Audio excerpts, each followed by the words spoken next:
A very warm welcome to the Cloud Council. This is the destination for business IT leaders who have been there and done that and want to share their expertise with you. Our guest on the show has crossed decades, has crossed continents, and has crossed disciplines. She is a CRM expert, a technological architect, and knows a heck of a lot about digital commerce. Please welcome to the show, Anjali Subbaraj. Welcome. Thank you, Andy. Thank you for that kind introduction. I am pleased and privileged to be part of the Cloud Council and to be considered alongside elite business leaders, IT leaders who have been there and done it. Let's dive straight in. You're one of a rare breed who started quite late in technology because your early career, you were studying physics at quite a high level in Mumbai. So I guess, what got you into physics and what got you interested? And tell us about that transition. What triggered your move from deep in physics to deep into technology?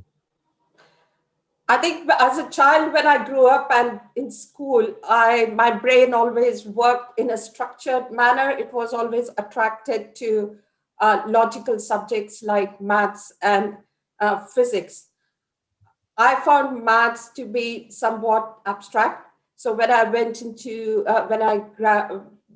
graduated, I decided to graduate in physics and pursue that because it was more connected with real life. But I've always been a type of person who likes to study something in depth.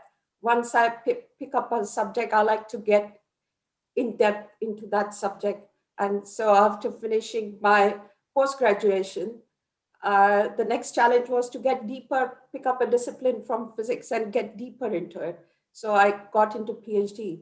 Having said that, doing PhD in experimental physics was not necessarily my learning of physics in itself, but it taught me a lot of things, because to do a PhD in experimental physics, you need to understand about engineering, you need equipment, you need to understand about funding. You need money to keep your experiments going. So you have to think about that. You have to think about colleagues and people, because you need support to run your experiments. So it had started to give me a grounding in what I need to do to succeed in life, and I cannot do it alone. So that was the important lesson that I learned during my PhD, that it's not just about the subject and yourself, but it's also about the environment around you. Angela, you find yourself as a lecturer in physics. What was it that triggered, do you think, the move into technology or computing? And how did you make that transition? What first steps did you take? Once I was doing my PhD, and towards the end of my PhD, I had got introduced to computers and the power of computing. For example, I had collected data and doing the data analysis, applying algorithms, etc. So I already had an introduction into computing when I was doing my PhD. After that, as part of my research, that interaction with computing continued. I also was doing instrumentation programming, if that makes sense, is taking instruments and programming them to work as part of my research. So I was doing assembly language programming, very low level programming, etc. So already had some exposure to computing, and I could see that area was starting to pick up in the industry. I also thought it needed less investment and less of funding, so to speak. I could just get a computer at home and be creative. Off I go and create something that is useful. It had commercial value. I could see the commercial opportunities. And because I had this lot of learning in physics, it wasn't very difficult for me to learn what I wanted to learn. So computing, though I didn't have a degree in computing science, I think I had a far better degree in physics. So it wasn't difficult for me to learn that. And I could see the potential in commercial world, and I could see that as a path to succeed. And can you describe that first computing role? Because there might have been, or I am guessing there would have been, many challenges in the computing sections or sectors, and companies would have maybe perceived you as a physicist. yet, as you've already described, you were comfortable with computing. So was there any friction there? Did you learn anything you can share with us that maybe people who are making a transition from one discipline to another can benefit from? I think there are two aspects of my computing career. I had a very brief and short career in scientific computing where I was doing things like neural networks and very complex computing algorithms, building that. But that wasn't very relevant when I moved to commercial computing. When I moved to commercial computing or corporate computing, I started as a support analyst, uh, just listening to customers' complaints and logging them. That's how I started. That was my entry point in the UK. I wasn't going to get anything more than that, and I was okay with that. So I started like that. So there was no friction, but there was no recognition or understanding that she comes from a physics background. She's done this scientific computing, so maybe she could handle more than just being a customer support agent.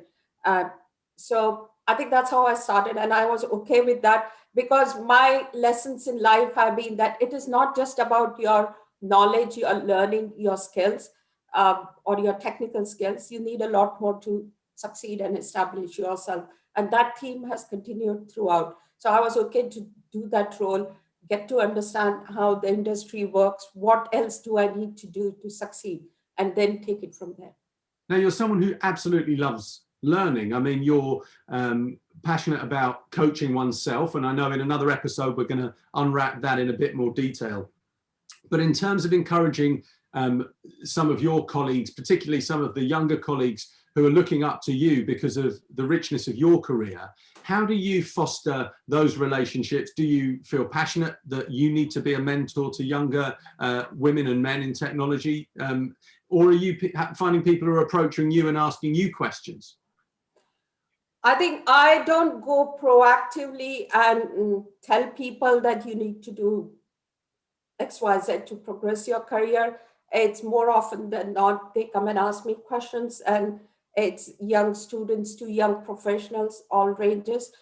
And I advise them, investing in your own learning, self-investing is always my top tip.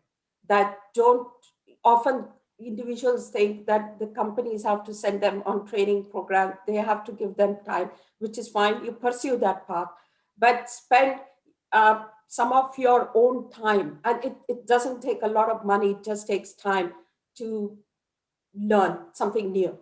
Make it a habit to learn something new. Set your own goals and invest in your own career, in your own learning. That's the top tip I will give to any young professional.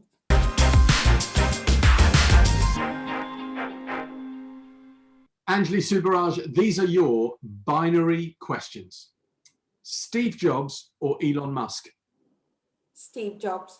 In store or online? In store. Mentor or mentee? Mentor. Home cooked or Deliveroo? Home cooked. Spender or saver? Spender. Fancy hotel or an Airbnb? Fancy hotel. Einstein or Hawking? Einstein. Social media or a lunchtime social? Lunchtime social. And just finally, last night of the proms or last night of Beyonce tour? Last night at the proms. Awesome. Those are your binary questions, Anjali Subbaraj.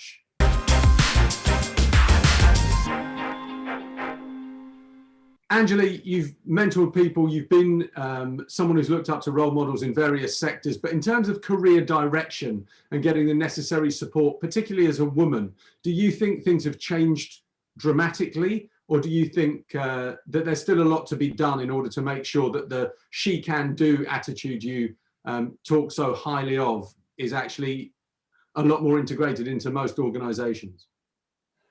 I think there has been a lot of progress made. But a lot more progress needs to be done. So we are probably halfway there. There is awareness. within the organizations about gender diversity and making sure that women are at least heard and their challenges are paid attention to. I think there are the cases of conscious bias, gender bias are rare now, or at least the organizations frown upon them. They are not tolerated anymore. But it's the elephant in the room is the unconscious gender bias, and that elephant in the room is still there. And that's something that we need to address so that women feel free to come forward. They are freed of their own inhibitions, the shackles that they have put around themselves, and what the society, I'm talking about society because organizations are part of society. We are all part of a community and a society.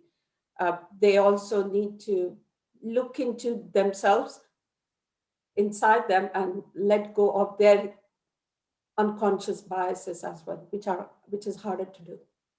Now you also, and part of the lovely reason that you've joined us on the Cloud Council is, and it's a great line, you used to let the work speak for itself instead of speaking for the work. And is that something you think women in technology particularly have suffered from? That instead of raising their heads above the parapet and describing what they're doing and speaking for the work, they think the work will speak for itself? Yes, I think that's very true, and it was true for me for a long period of time in my career. I probably have realized this only a few years ago, that I need to speak for my work. I should not put myself down. I should not have to compare myself with others. I compare myself against myself, not necessarily with others. And if I'm in a particular role, or if any woman is doing a particular role.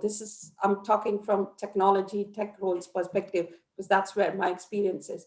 She is twice as good as any man who would be doing that role. She needs to know that. She needs to believe that.